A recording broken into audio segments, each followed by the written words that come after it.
Thank you so much for welcoming me to your group yet again. I have enjoyed um, conversing with you guys, learning from you guys. I presented last year as for one of these, and I really enjoyed it. So I'm looking forward to sharing with you again, sharing this space with you. Today I'm going to be talking about teaching writing using authentic contexts. And I guess I should apologize. I have kind of a scratchy voice. Allergies are killing me. But hopefully we'll be able to hang in there. Currently, I am an assistant professor of literacy at Loyola University in Maryland. So maybe a little bit more about me. I'm originally a Louisiana native, raised and educated there. I have been a Baltimore resident for a little bit less than a year now. I moved in August, and I've been an adult educator for 10 years at this point, which is kind of amazing to say out loud and exciting.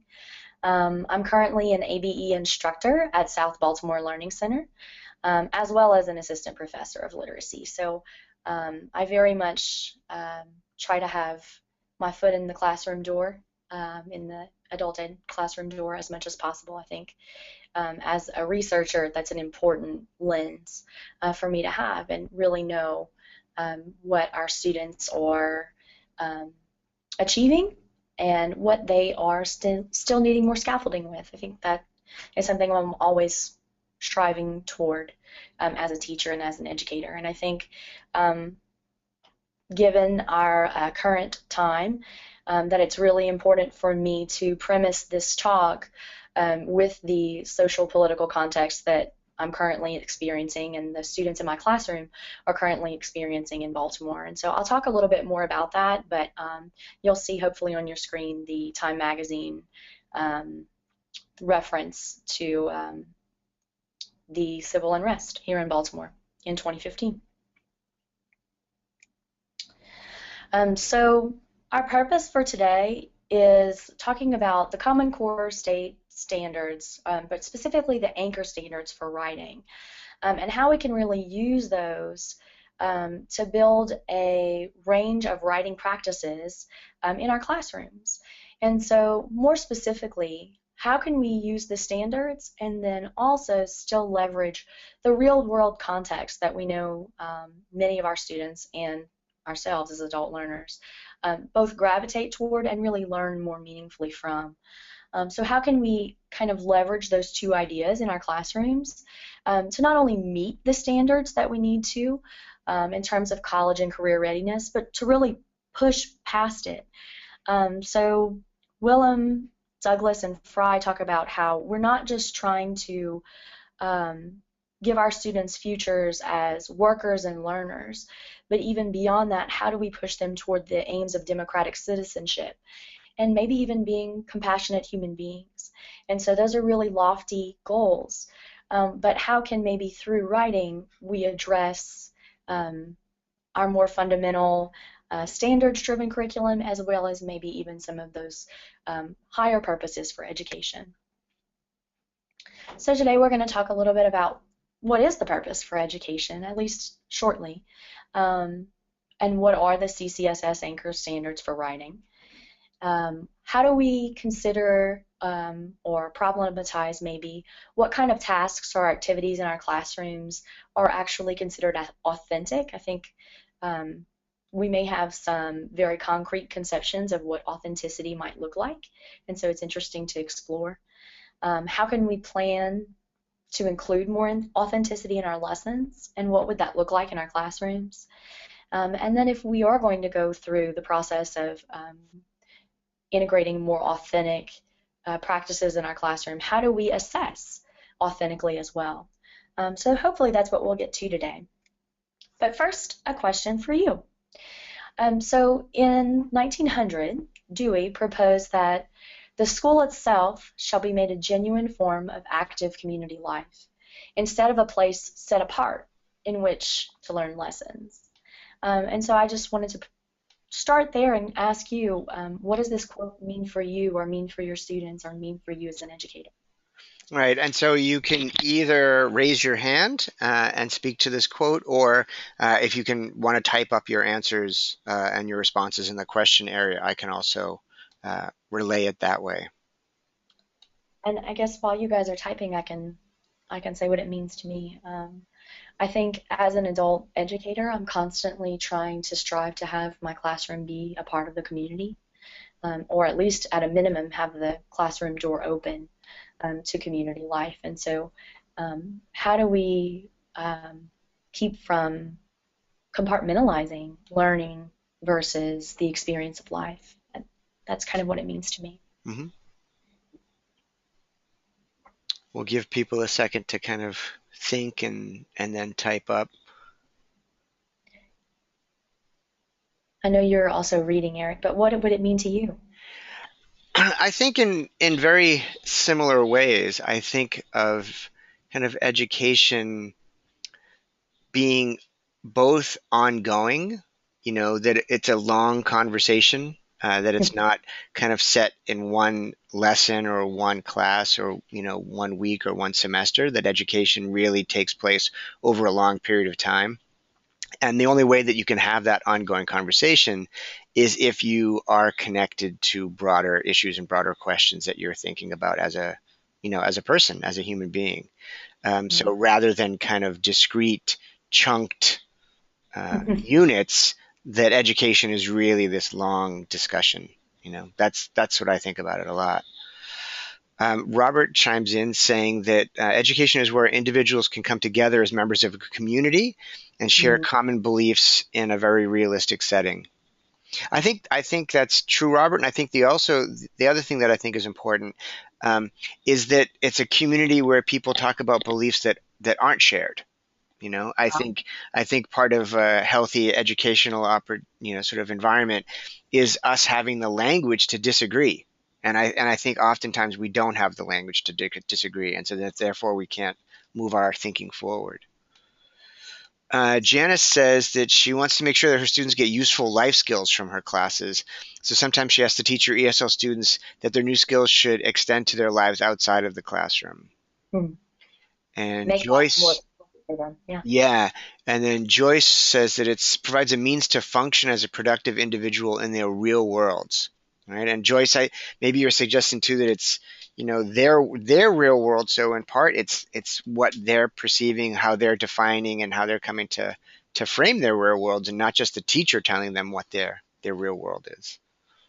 absolutely. So, And I think everyone really focused on the concept of place and space mhm. in interesting ways that I think, I know we mentioned that community is inside the classroom and outside, but kind of to some of what Eric was also speaking about, it also can be something within you.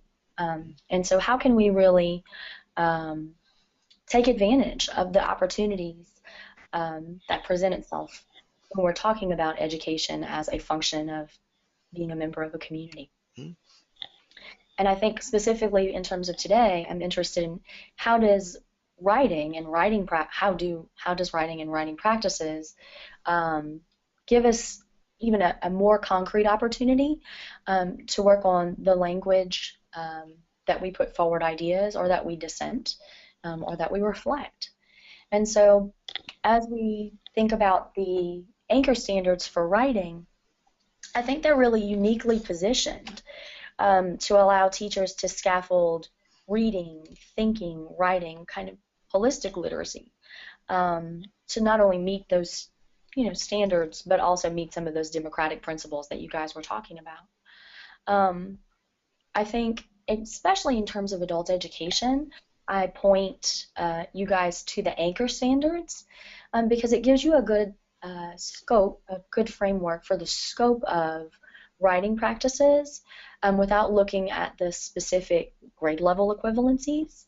Because as we know in our classrooms, we might see a vast diversity of skill level. But if we look at the anchor standards, particularly, it gives us, I think, a good framework for understanding the broad goals that really would be our keys in teaching our students um, the writing process. Okay. Amy, sorry, Leah, can you go back for a second? I just Absolutely. want to see a show of hands. Everybody's familiar with the college and career readiness standards? Maybe put your virtual Awesome. hand up if you've heard of the CCR. Okay, Robert has, Margaret has, Amy, Barbara. Okay. So for those of you not raising your hand, the Career and College Readiness Standards is basically the adult ed correlate to the Common Core state standards. So it's an idea of kind of a sense of what's required for students to make that transition from ABE programs into college level classes, around writing, around reading, around a host of other academic skills. So it's really the adult ed equivalent of that. And people, different states around the country have been approaching it in different ways. Some states have been explicitly providing professional development around it. Some states, I think, have been really kind of not paying too much attention to it. So I think there's a real diversity in terms of how many people know about it. But I would encourage you to check them out, and you can download them free from the feds. Thanks, Eric. That Yeah, would have been a really important piece of background yeah. knowledge that I would have missed.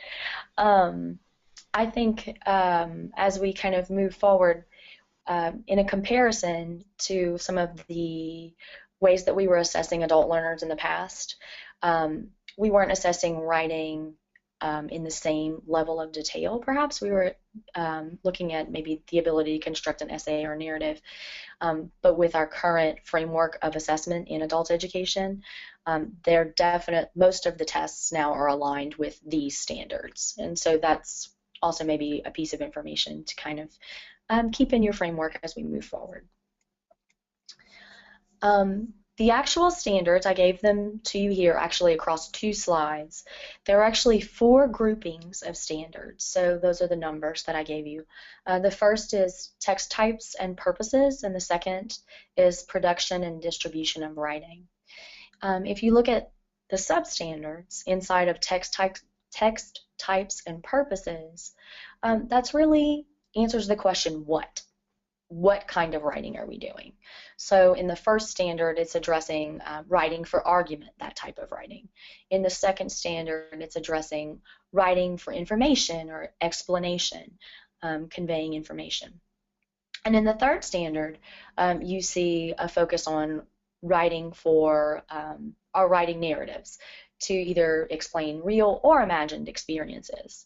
And so those first groupings, 1 through 3, of text type and purposes, I really kind of think of as answering the question, what type of writing are we focusing on in this activity or this lesson or this unit perhaps, or this everyday life experience. In the second grouping, production and distribution of writing, you start to look at some of the how, some of the processes. So Standard 4 looks at producing clear and coherent writing with good organization. The fifth looks at the writing process, so the planning, revising, editing, and reviewing. The sixth standard is looking at explicitly the use of technology and how that can be leveraged to both produce and support or publish writing, as well as collaborate with others like we're doing right now. We would be meeting Standard 6. So those are the first 2 groups. Then I'll switch over the slide to the next 2. The next group, Group 3, speaks directly to the ability to research, to build, and present knowledge. So within that, Standard 7 speaks directly to creating short and sustained research projects that allow us to ask questions and demonstrate understanding in reference to those questions. Standard 8, we're looking at the ability of students or ourselves to both gather information and analyze it, find out if it is what we actually need to support our purpose for writing. And then last, that we're drawing evidence from those texts, whether they're fiction or nonfiction, to support our analysis, reflection, and research in our presentation of knowledge. And And the last standard, oh, I'm sorry. I'm sorry. Go ahead. I was going to say, Leah, that I think this is the general push, right? to change writing instruction, moving students, whether they're Yes. K-12 students or adult students, away from kind of short personal narratives or short personal responses to much more formal pieces of writing that get them ready for the type of formal analyses that they're going to need to do in college. Right. So I flipped back one slide just to bounce off of what Eric's saying. I think in the past in adult education, we've definitely focused on that third standard. And now this push is kind of looking at more of the different types and purposes for writing beyond just the narrative.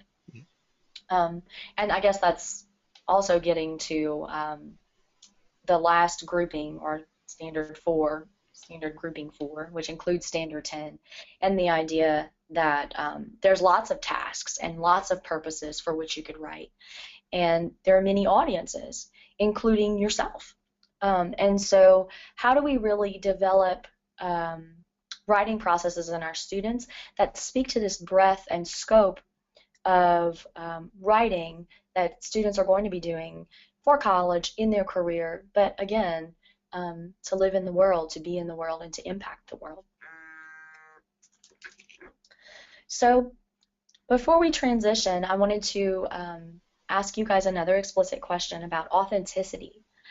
So specifically, when you hear the word authentic as an authentic literacy activity, what does that word mean to you before you?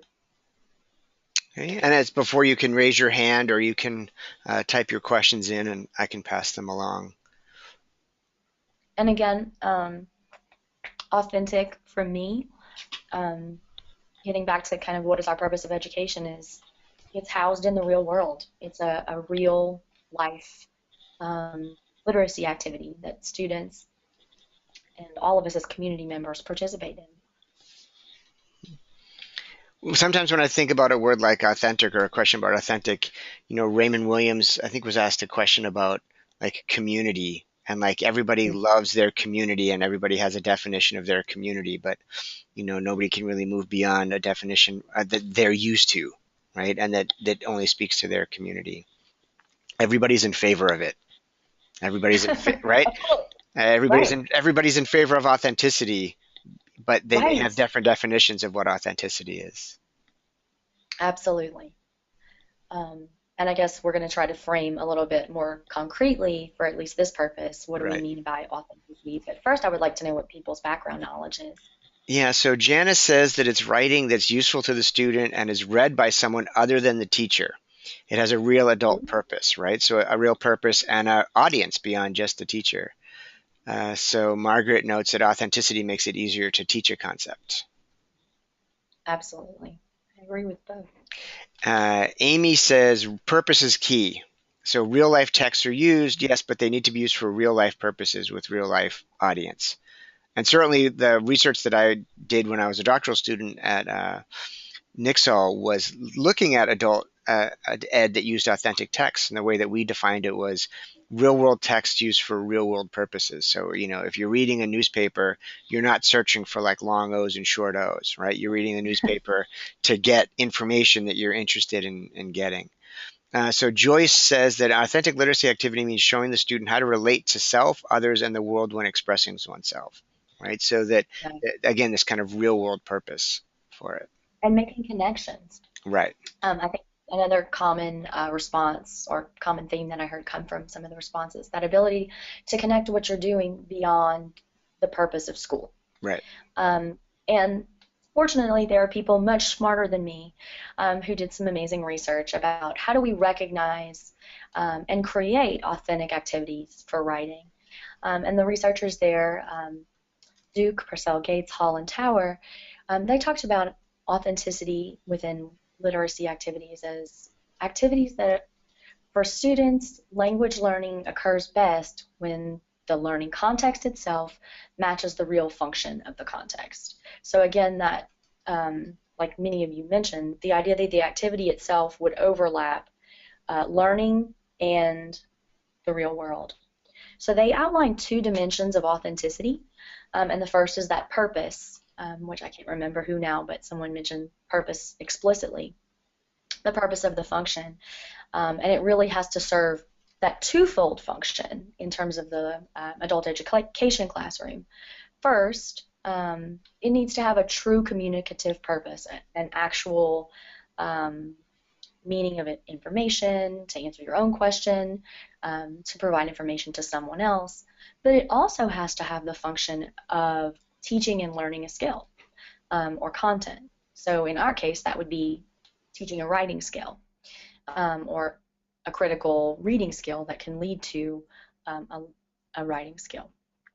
And so that twofold purpose of it having a true communicative function as well as a learning skill attached. And then the second dimension would be looking at the text itself. And that text, kind of what Eric was speaking to, it needs to be real. So if we're bringing in the newspaper in our classroom, it's not one that was created just for the learning to read or write context. So it's a real newspaper that would, whether it's the USA Today or the Boston Herald or the Sun, or it's got an identical form to those that would be used outside of the classroom. And so where we can see both of those dimensions, the purpose of function and the text, is when those two things align, is when we know we're truly experiencing or integrating an authentic activity for students. This same article has a very handy chart that I just provided here for you guys as you're thinking through your own classrooms and what kind of activities you're incorporating in terms of writing. How do you go about rating the activities you maybe already are doing? And so it prompts you to look at the authenticity of purpose and rate it, where the highest rating would be that this reading, writing, or listening to text purposes exists in the lives of people outside of a classroom. Or it is also an authentic genre that would be used for that purpose. So something I think about there is perhaps like an oral history or a genealogy.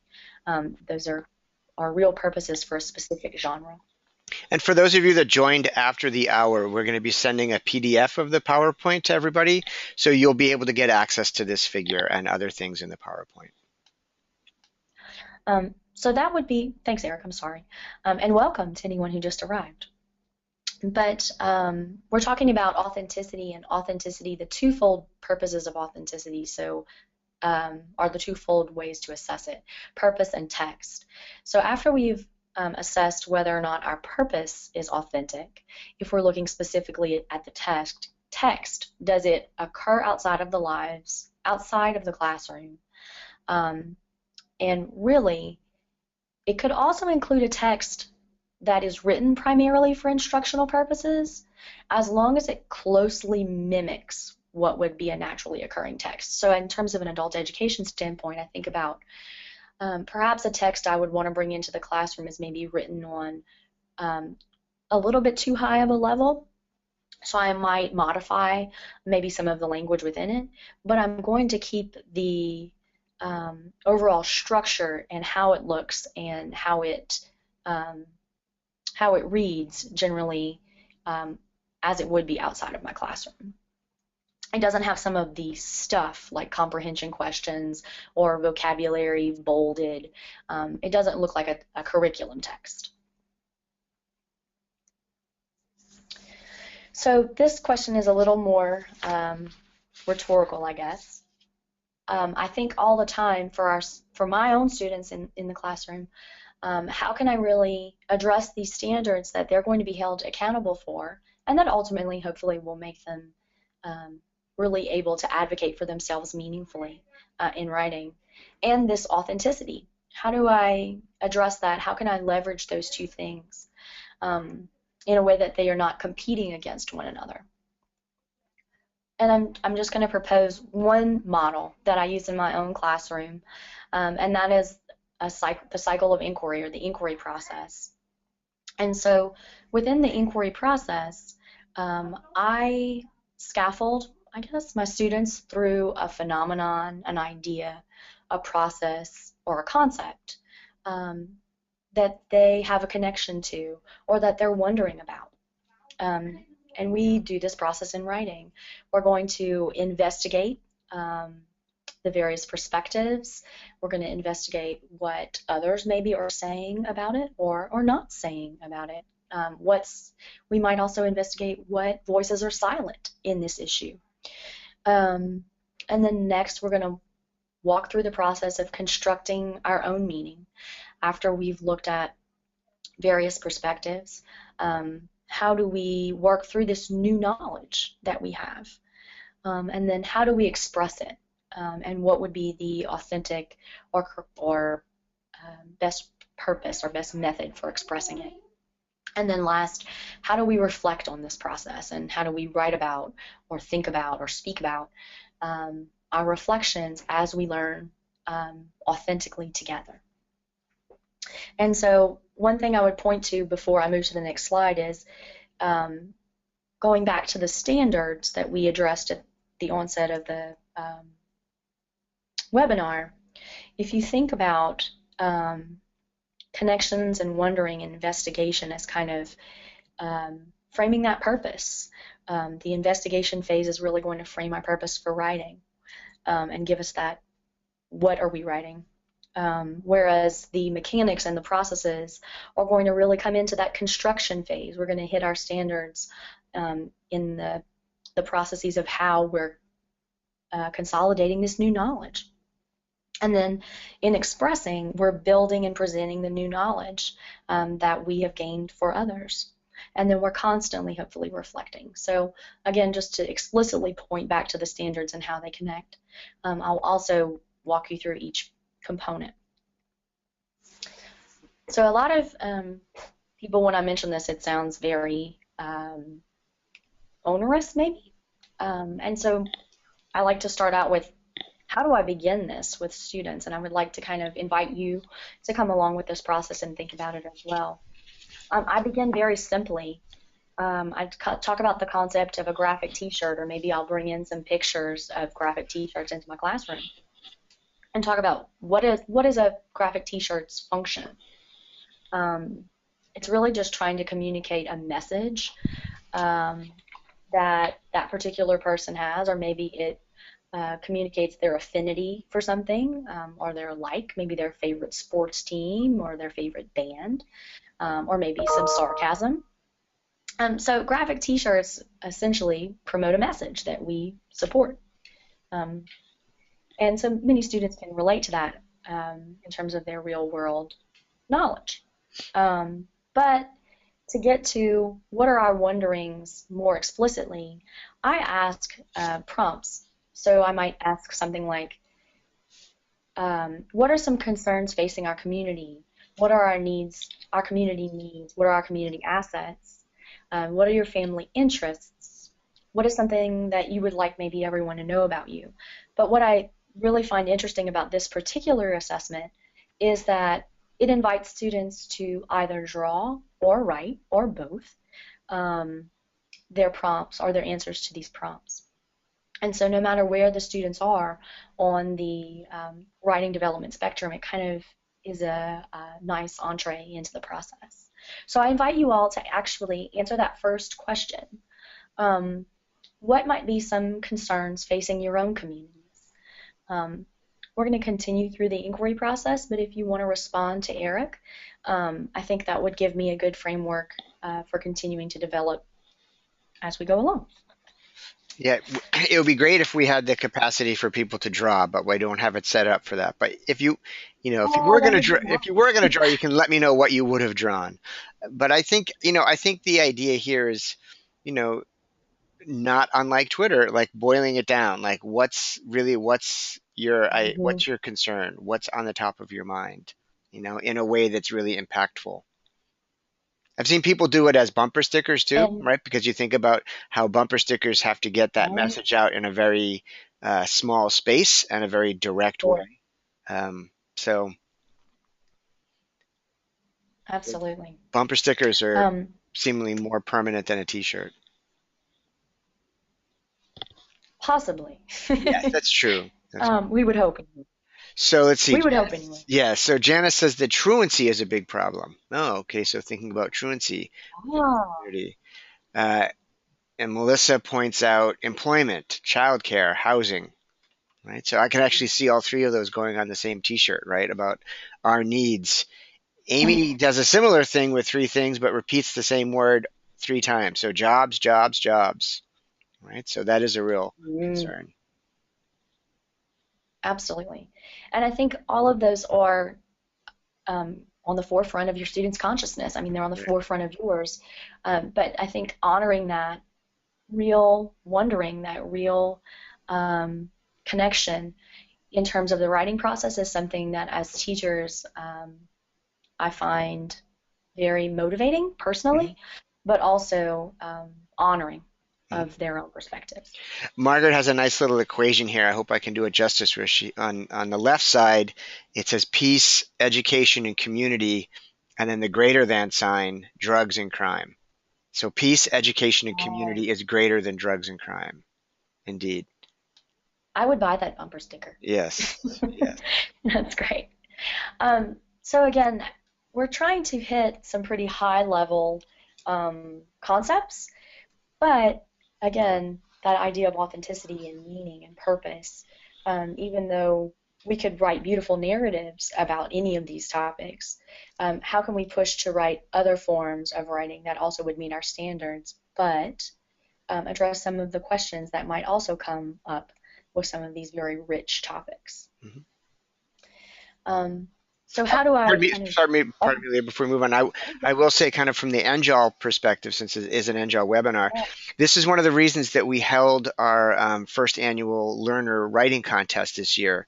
And we ooh, had we gave out awards in four different categories. So, kind of personal memoir, poetry, fiction, and nonfiction. Right. So, we really wanted to make sure that we provided a space for students to engage in that kind of nonfiction or that expository text that really examined issues in their lives. So we're hoping that the magazine is going to be done soon. It's going to be available as a free PDF at the NGL website. I think we've got about 40 or 50 different pieces that are going to be in the magazine that kind of go across these genres. Sorry, that that's was a awesome. plug for our magazine. No, it's cool. Send me a copy for sure, or I'll write for a copy. Yeah. Um, and I think this process, as Eric just mentioned, I think is definitely scaffolding that nonfiction perspective on writing, which is one that I think um, perhaps comes less naturally to some students. Um, and I think perhaps comes less naturally in terms of how do we frame this in an authentic way for students. Um, in terms of that frame, again, people much smarter than me, um, Willem, Douglas, and Fry, as well as Friedrichsen, talk about the planning process for inquiry. And so if we were to take any one of those topics, like jobs or homelessness or I wish I could remember some of the other ones, the concept of community even, how could we frame those as essential questions that could then be dovetailed or scaffolded down to unit level goals? And then how could we take those questions and goals and create projects, real projects that we could use to authentically assess our students on whatever we articulated our goals were? And then how do we get them there, right? If we have goals and we have projects, how do we create our instructional sequence um, to get students where they need to be, to bridge? And then last, how do we go public, or how do we teach students the value of going public with their message, with their perspectives? So one of the ways that you see this done is through Wiggins and McTee's backwards design process for curricular planning. So instead of looking at a curriculum packet that might be focused on writing and all of the different activities that could come with it, so um, X activity corresponds to writing standard 9, and then you prepare and teach the lesson and assess the students on standard 9. It's kind of flipping that process. You don't really start with the material, you start with what the students need or want to know, and then create the explicit, specific, authentic assessment to prove that they did learn it and did learn the skill that you were trying to incorporate. So it's essentially an inversion of the curricular planning process. So I'm going to give an example first before I go through all the steps, just so that you kind of get the big picture. I'm kind of a big picture person myself. This is a inquiry writing unit that I completed with students last semester. Our curricular frame for the semester was health. And so we began our process by looking at or having the students think about and assess what are some real concerns for their own personal community around health. And I left it very open-ended. Once we had completed the t-shirt assessment, the thing that absolutely percolated to the top, we actually tabulated the results and kind of came up with themes on our own. It was an interesting math activity as well. But what we discerned was that every student in our classroom was affected by high blood pressure, whether directly or indirectly. And so we kind of took that up as our inquiry and kind of thinking through why is this such a pervasive issue in our neighborhood? So my essential question that I used to kind of design and frame the writing activities was, how do our environment and choices affect our heart health? What, for my unit level or conceptual question, content question, I asked, what are our risk factors for high blood pressure, and how can we reduce our risk? So again, going back to the idea that 100% of the students in our class, including myself, were affected.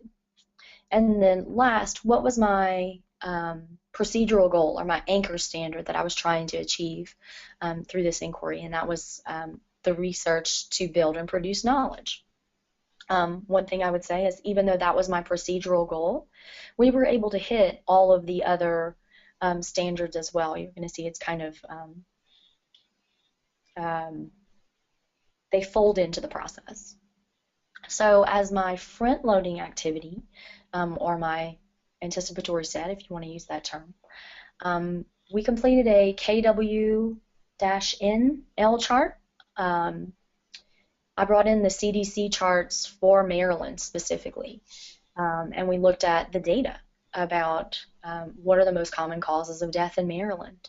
And then we looked at that data for different components or different demographics of the population, and looked at what do we already know about this, and what did we want to or need to know, and then what did we learn after looking at the CDC data for 2010, I believe, was the most recent we could find. From there, we investigated with multiple sources in multiple ways the causes and effects of high blood pressure. So we definitely were hitting writing standard 8 in all kinds of different constructions. So everything from blogs by people with high blood pressure to Mayo Clinic's information, or even the American Heart Association's information about high blood pressure. Along with that, we were really looking at analyzing, should we trust this source? How do we evaluate different sources, and how does that lead us to more detailed or more well-rounded understandings? Should we trust everything that we find? And then really moving beyond or past that investigation phase to the construction of new knowledge. After we've determined what information we trust and we think might be causing this to be such a prevalent issue in our community, how can we decrease our risk factors? How can we make it such that maybe the next couple of classes after us won't have 100% of the students affected by this issue? And that moves to the expression of our new knowledge. The students created, through writing and directing, a PSA campaign on high blood pressure and stroke for our own community. So it's very community-based, community-centric, culturally relevant. It wasn't the American Heart Association coming in and saying, this is what you should do. It was people's neighbors saying, you know, this is what I learned, and this is something that concerns me for myself and for you. And so maybe these were some things we would want to think about. And then last, we reflected on that process. And unfortunately, reflection is listed as last, but that narrative response, as we're learning new information, as we're constructing new information or deciding what to trust and what not to trust. I guess reflection is throughout the process. Um, so that's one example, but I'm going to walk through each step. But maybe I should stop and see if anyone has any specific questions that they would want to address as I walk through the different stages of wondering, front loading, investigation, construction, and expression. Okay. Where we have about 15 minutes, so we also have to kind of be mindful of the time. But I think it's really worth stressing here that what you're talking about is emphasizing the fact that standards are not curriculum. Right. Right. So you have the standards, and the standards are guidelines for you to think about the types of skills and things your students should be working on. But you don't start with the standards and say, okay, well, today I'm going to pick up, number 8, or today I'm going to pick up number 3. No, you start with the things that your students care about, are passionate about, the types of projects that they have as learners, and then you can see, okay, well, it's hitting these standards, hitting these standards, and hitting these standards, and they can help you think about within those projects what types of things you need to do, but you don't start with the standards. Absolutely. And that leads me segues. Oh, I'm sorry. Go ahead, Eric. There was a question from Janice about did all your students have computer access and the skills to do the research? It depended. For this particular class was an ABE low class, and so I scaffolded some of those for them. I brought in various different articles as we move up the process of learning more skills. I would release some of those controls for students, but at least initially, I scaffolded that process, and so I intentionally brought in things that I didn't necessarily think were valid or reliable, so that we could begin to investigate um, different types and different perspectives in texts. Okay. So I hope that answers your question. I did Thank you. scaffold this for students because I am teaching a course that students may not have the computer skills yet to be able to research independently. That's a great question. In terms of questions and kind of getting back to what Eric was talking through, how do we get beyond just playing school and helping our students to collaborate not only with their communities but even with one another as they analyze different perspectives? And I think one thing I really want to point to is the idea at the bottom, which is that as we're framing our essential questions, what is the big takeaway that we want our students to have? One component of framing that question is that knowledge is socially constructed and it can change, and their voice can contribute to that change. So even though something is true today, as we know in science, or other areas as well, as we continue to challenge perspectives and test and hypothesize, that we can change what knowledge is. And that's a very empowering thing, I think, to remember in terms of framing writing activities that are authentic for adults. The idea that you can contribute to the conversation and you can add to the knowledge base. You have the agency to do that through this process. As I'm thinking through past those big ideas, I want to just identify one conceptual question, one procedural goal. So it can become tempting to say, I want students to be able to do all of these things. And even within that, the blood pressure activity, I could have had several different conceptual questions that I wanted them to understand. Maybe I could have said I wanted them to know how the heart works. I wanted them to know the interaction of nutrition and heart health. So you can see I could have created several different layers of conceptual questions, but by just thinking through what's that one big idea and what's that one big standard I'm going to use to get them there, all the other related goals that are necessary or symbiotic or serve those other goals fall within it as well. And I think once you start thinking about one conceptual question, one procedural goal, I think we create authentic activities that are much more concise and clear for our students. I think also thinking through that culminating project, at least in terms of meeting writing standards, what form of composition are you going to ask students to use to show what they know? Are you going to ask them to create an argument, a brochure maybe, or some type of informational text, or maybe a narrative, depending on what your particular goal is in developing writing around at that time. But whatever project you choose, how will that project require the students to master and apply the goals that you've articulated? So back to the blood pressure example, in creating a PSA campaign, I knew that my students could present knowledge that they had gained meaningfully and articulate it in ways that were local to their own community. Leah, there was a question about how long this project took as a whole. How much time did you spend on this unit? It was 6 months. Okay. But this was not, I guess this is not at all the only thing that we do in class. We do anywhere between 30 and 45 minutes of inquiry time during one of our class sessions. Okay. And so essentially this is our critical reading and writing time. So I have a 3-hour block with students. And so this is 30 to 45 minutes. That's a great question. So I think as you're thinking through what your culminating project might be, if your goals, whatever your learning outcomes for students don't fit, that's a good indication that the culminating project might not be the right one to continue thinking through it. As we're thinking through how to teach or how to scaffold these processes, I think it's important to kind of always weigh the idea of bringing in authentic primary content and scaffolding that comprehension, or maybe as somebody asked, how do we scaffold the research process?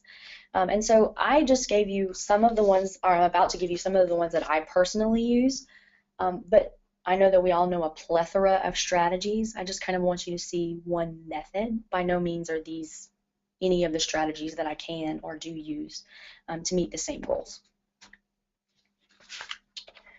So we begin with the front-loading activity, and so I think I mentioned for mine I used a KWL chart, but the idea in whatever it is that you use is that you activate a student's prior knowledge that not only tells you what they know, but also what are their assumptions or misconceptions about this topic.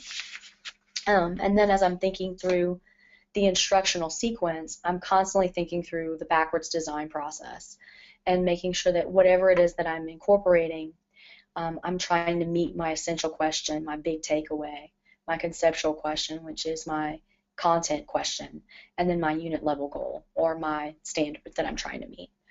So I'm going to use strategies in service to those goals. So again, I've mentioned using a KWL chart to turn those wonderings, that first level or that first point of the cycle, into questions. One thing that I do in my own classroom, this again is in service of writing standard 7 if we go back to the standards. I sometimes make this into a bulletin board in my classroom, and it becomes a continuing or continuous changing scaffold for students as we're working through our inquiry process, but also a prompt for them to think through, this is where we started, these were our wonderings, and how are we progressing or monitoring what we still need to know about it, or have we found what we wanted to know? And so it's a visual prompt. I've also used inquiry journals with students to scaffold this process throughout. But that KW or NL chart is, again, a nice way to hit standard 7 as you're working through the inquiry process. As I'm teaching students to evaluate sources that either I bring in or that they're bringing in themselves, I use the RAFT strategy. Is anyone familiar with that one? Kind of take a second. People can Any raise their hands. Raised, Eric? Yeah, I don't see if people raise their hands for it. So the RAFT strategy is a strategy that I employ to teach students to evaluate sources for their credibility and accuracy. So again, if I were to go back and reference a standard, that would be writing standard 8. So in asking the role of the author, does this person have a role that I trust? Is this person an expert in this area, or is this, a blogger with an opinion? Whereas there could be some value in that as well. It would depend on what our overall goal in our process is. In terms of the audience, what was this piece written for? What was its purpose? And does that match maybe our goal or not? What is its format? What type of text is this? Is it a type of text that will be in service to what my ultimate project might be? Or again, is it maybe a promotional piece that's trying to sell me something? And then timeliness gets to, I think, both the accuracy and relevance of information. So teaching students, if we're doing research about health, for instance, how far back should we go in our research process and still trust the information? So maybe is 5 years too far? Is 10 years too far? Again, those conversations or the idea of accuracy and relevance and timeliness change depending on your topic. But this strategy of analyzing sources and meeting standard aid is something that can be done as we're investigating all this new knowledge that we're bringing in. I think this is a popular acronym because Mhm. I know a slightly different version of RAFT Ah, when it comes to writing, and it's thinking about role, audience, format, and topic. And oh, it's on point. if you're writing as somebody in a story or in an account, who are they in the story? So the role, audience, who are they writing to? Right, What's the format? So, are you going to be writing a personal letter, an op-ed, a newspaper story, and what's the topic that you want to cover? So, you're writing as somebody in something that you've written, and you use the RAFT acronym to kind of help you think about the different dimensions of the writing piece.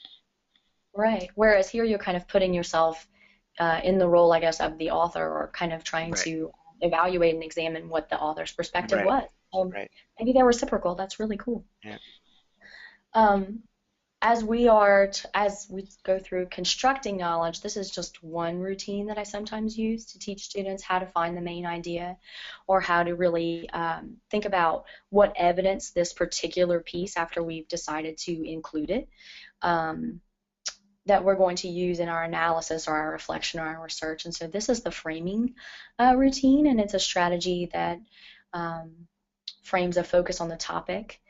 So it asks students to identify the key topic and then put into their own words what it's about, um, and then to decipher what is the main idea or main ideas in this writing, as well as the key details, and then really ask them to articulate, so what, why do I care, and why does this contribute to us answering our question, answering our wonderings that we started with. So it keeps it a little tighter. Sometimes when you're looking at expository text, a lot of things can seem important. And certainly when you're thinking about health information and some other authentic pieces of writing, a lot of things are important. And so how can you scaffold for the students identifying what might be some of those main ideas and what might be examples perhaps of those ideas? Again, this is one strategy that I use to help students to construct knowledge. I could have put many other ones, and I'm sure some of you have some you're thinking of right now. But last, in terms of authenticity, writing is meant to be shared. Um, Even you yourself is as an audience member. But beyond that, how can we publicly share the work that we've now collaborated with each other to address a real community need that we've had? So how can you share the work maybe with your school, your program, the community, or other professionals? So some of the ideas that at least my class came up with was using social media as well as print media, hosting in our own program a night of inquiry where we invite the community to come in and talk about what we learned and what our new understandings of this phenomenon that we're experiencing are. And then maybe also creating a PSA. Again, those are just some examples as you kind of think through this. I think the important thing here, though, is that students have an authentic purpose in mind as they're completing their inquiry. And so I guess just to give you one final example, this is the inquiry that we're going to be undertaking next semester with students. And we're going to be thinking through our new, or not new, but our historical social context for protests in South Baltimore. And so we're going to begin very similarly with the T-shirt assessment and asking students about what was their experience with rioting or what was their experience with both peaceful or violent protesting. And then we're going to start examining loitering laws and policies in Baltimore and investigating the history of laws and policies and what are their purposes. And as we are constructing new knowledge, thinking through how some of these laws might have unintended purposes. Our expressions, I have a lot of options here because I try to always have student input on how they want to communicate what they're learning. So this group of students may not at all think that a PSA is appropriate, or maybe they will, I don't know. But some of the ones that I was thinking through would be petitions, potentially to change laws, letters to editors, congressmen and women, writing narrative experiences, or even collecting oral histories from members of our community who have experienced the 1968 riots as well as the 2015 riots. So there, my essential question is really, how do our institutions and our community shape our lives? I just realized I didn't change the unit level question, but understanding, that should be understanding the history of our laws and policies. And then last, we're still going to be looking at writing for knowledge, but we also might be thinking more about the different text types and purposes, particularly as we're thinking through laws, which are written texts themselves. So that's our example that we're going to be moving into next semester. But how do I assess this? I spend a lot of time in my classroom on it, but how do I know that my students are really achieving the skills that I am trying to integrate within this real world experience? And so some of the things, like I mentioned, I have students keep an inquiry journal. We have frequent writers conferences around some of the graphic organizers, or maybe paraphrasing that I'm having students do based on the text that they're reading. They're getting peer feedback from one another on their writing using rubrics. And I am also using rubrics based on the standards and substandards that I'm trying to make sure that I'm addressing. In terms of a summative assessment or final assessment, I didn't do this, but I could have if I wanted to hit standards 4 and 5, writing an essay about how our environment and choices affect our health. But thinking through with the students an authentic way to track their inquiry. And so the one that we came up with is, how do we know that people are actually looking at our PR campaign? How do we see if we're making a difference in our community? Ultimately, that's our goal. And so the students thought of things like tracking likes on Facebook, or retweets on Twitter, or impressions on Twitter, the number of local media outlets that pick up our campaign. If we had a YouTube video, it would be a view on YouTube. So again, that authentic idea of assessing whether or not your writing is achieving the purpose that you're scaffolding toward.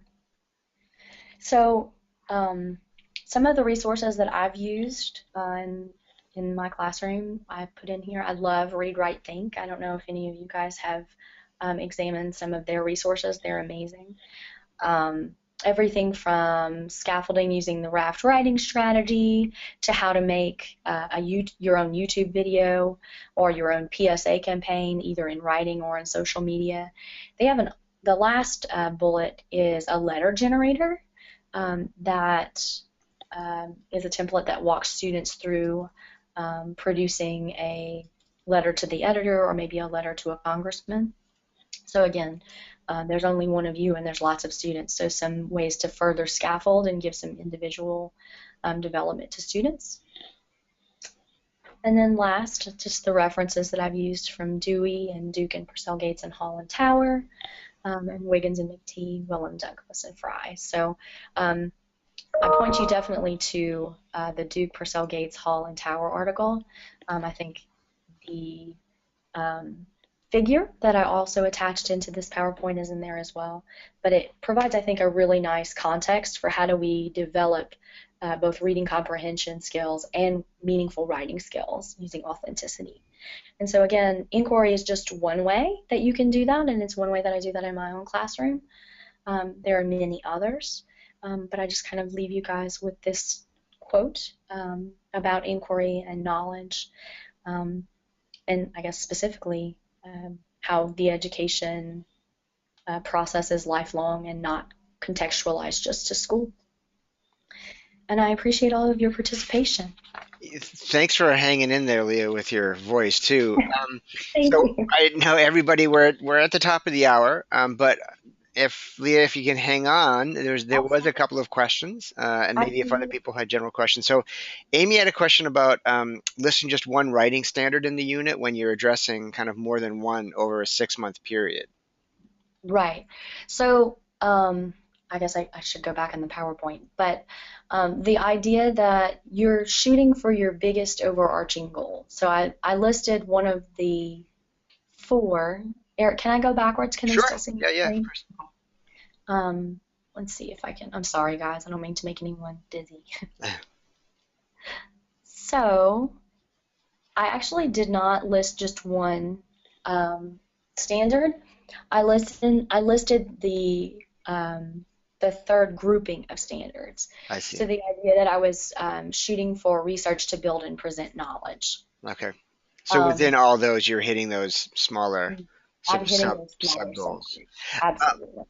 and a more sort of a broader question, Amy also asked that when we're thinking about the transition into college um, Hmm. and academic writing Yes. and writing for academia, is that still consistent with authenticity? And how would you define authenticity in a kind of an academic setting or a college level setting?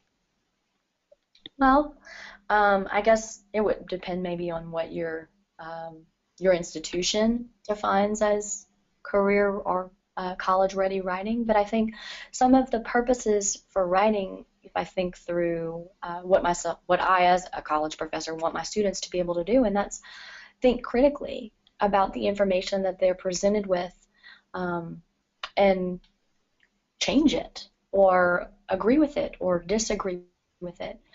So I think while some academic writing can be decontextualized and somewhat inauthentic, I think those skills of critical thinking um, and analysis um, are present both in the inquiry process as well as in the college classroom, hopefully.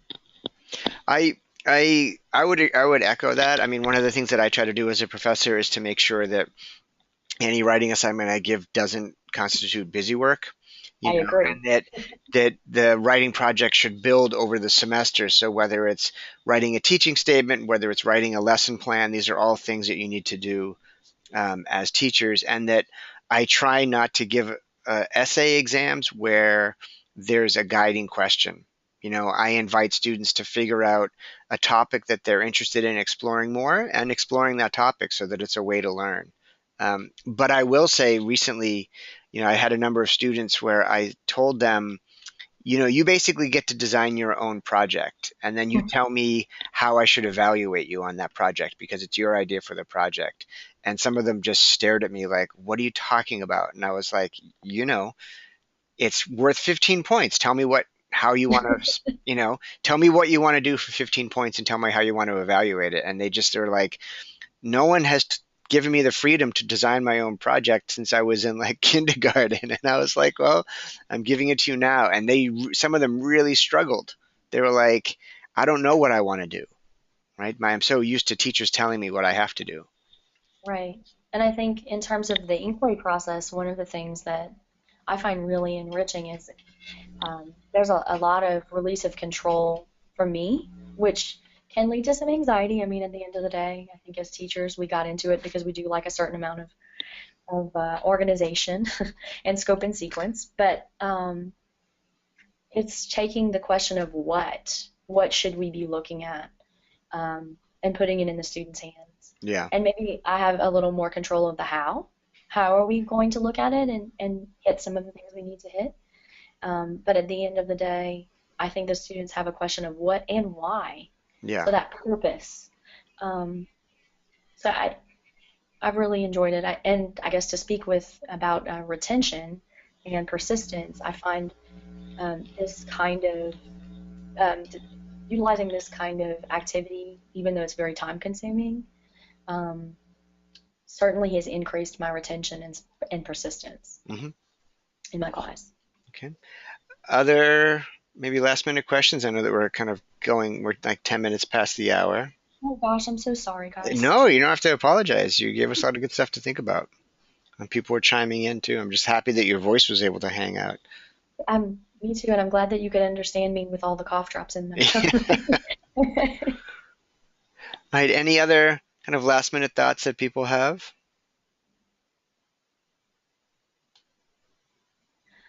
I'm always willing to take emails. Eric will have my email, and that'll go out um, The on the PDF or the PowerPoint? yes, Yeah. on the PDF as well.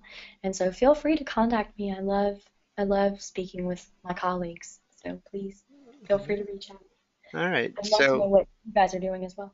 I think I've done the wait time. It's always hard doing wait time in cyberspace, but I think we've done the wait time. No other questions have come rolling in. So I'd like to thank Leah again for sharing her experience, both as a researcher and as a practitioner. I think that's really important thing to wear both those hats and be able to go back and forth between both of those perspectives.